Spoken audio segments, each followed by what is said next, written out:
हामी आमा जलाउने दल हामी मान्दैनौँ। आज नेकपा एमालेको भातृ सङ्गठन नेसनल युथ फोर्सको कार्यक्रम होटल साल्पामा भइरहेको छ। म तपाईँलाई होटल साल्पातर्फ तपाईँलाई लगिरहेको छु यो कार्यक्रमतर्फ। हामी कसरी नेपाली रहन्छौँ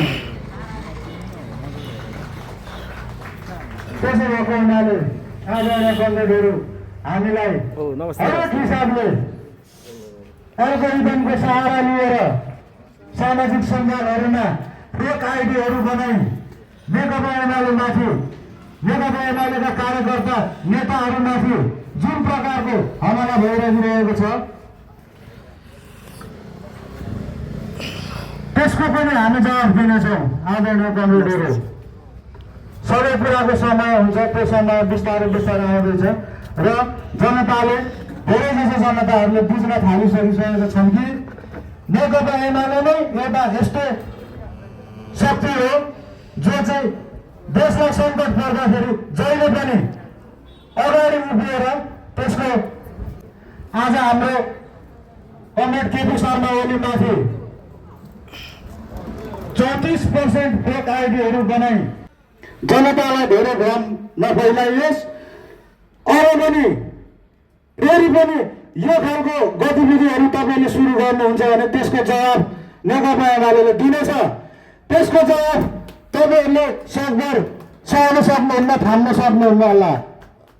म यो मञ्चबाट भन्न चाहन्छु, कमरेडहरू, तपाईँ हामी आज सही ठाउँमा उभिएको छौँ र जति पनि यहाँ हामीले नामावली टिपेका छौँ हाम्रो एकदमै दृढ हाम्रो नेकपा एमालेमा एकदमै समर्पित युवाहरू यहाँनिर मैले आएको देखेको छु र हामीले विश्वास गरेर यहाँ हजुरहरूलाई जुन कमिटीमा राखेका छौँ यो कमिटीले चाहिँ पक्कै पनि हाम्रो नेकपा एमालेको हाम्रो समृद्ध नेपाल सुखी नेपाली भन्ने जुन नारा छ यो नारालाई अघि बढाउनका लागि र यो आउने निर्वाचनमा मात्र नभएर आगामी नेकपा एमालेको जुन कार्यक्रमहरू छ हाम्रो जुन उद्देश्यहरू छ जुन हाम्रो नीतिहरू छ त्यसलाई पुरा गर्नका लागि चाहिँ अरूहरू दृढ रूपमा लाग्नुहुनेछ भन्ने हामीले पूर्ण विश्वास लिएको छु।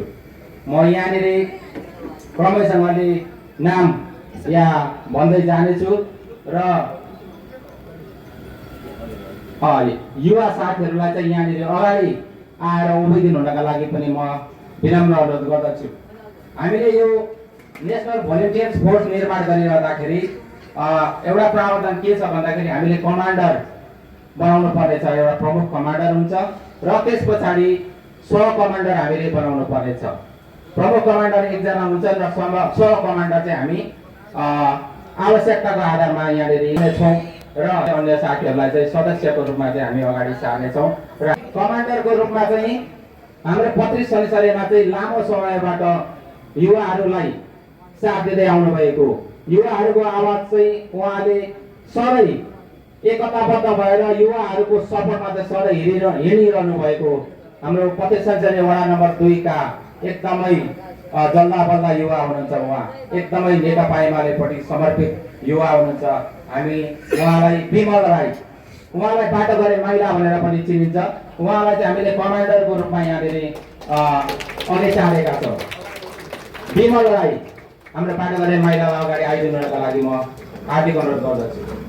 त्यस्तै हामीले सह कमान्डर चाहिँ 5 जना बनाउने यहाँ पनि हामीले विश्वास लिएका छौँ। सह कमान्डरमा हामीले पहिलो नम्बरमा राखेका छौँ शेर लिम्बू। शेर लिम्बू 35 शनिश्चरी वडा नम्बर 10 युवाहरूको ढुकढुकी हुनुहुन्छ। उहाँ शेर सुब्बा एकदमै प्रखर वक्ता पनि हुनुहुन्छ। उहाँ नेकपा एमालेको उहाँ एकदमै प्रखर वक्ता पनि हुनुहुन्छ। हाम्रो नगरमा लामो समयबाट युवाहरूलाई चाहिँ एकजुट गराएर उहाँ निरन्तर रूपमा अगाडि बढिरहनु भएको छ कमरेड शेर लिम्बू। र त्यस्तै दोस्रो नम्बरमा हामीले राखेका छौँ अनेश नेपाली।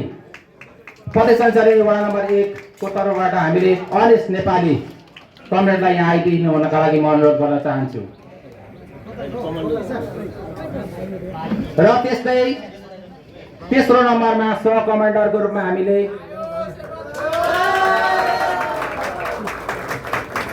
शेर लिम्बू आइसक्नु भएको छ र त्यस्तै हामीले छत्र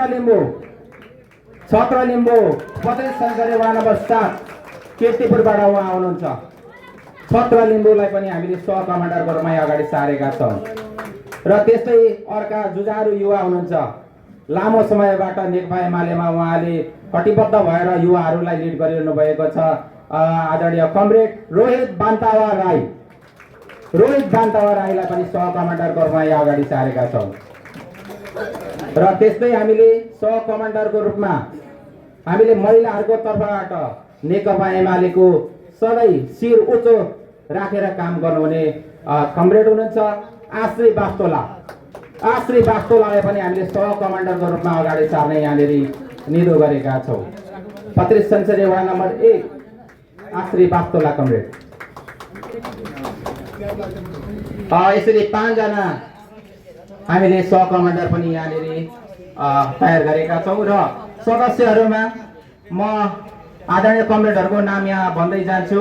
स्वच्छ एवं नैतिक आचरणयुक्त जीवनशैली बिताउने छु। नेशनल भोलिन्टियर फोर्स जिन्दाबाद। नेशनल भोलिन्टियर फोर्स जिन्दाबाद।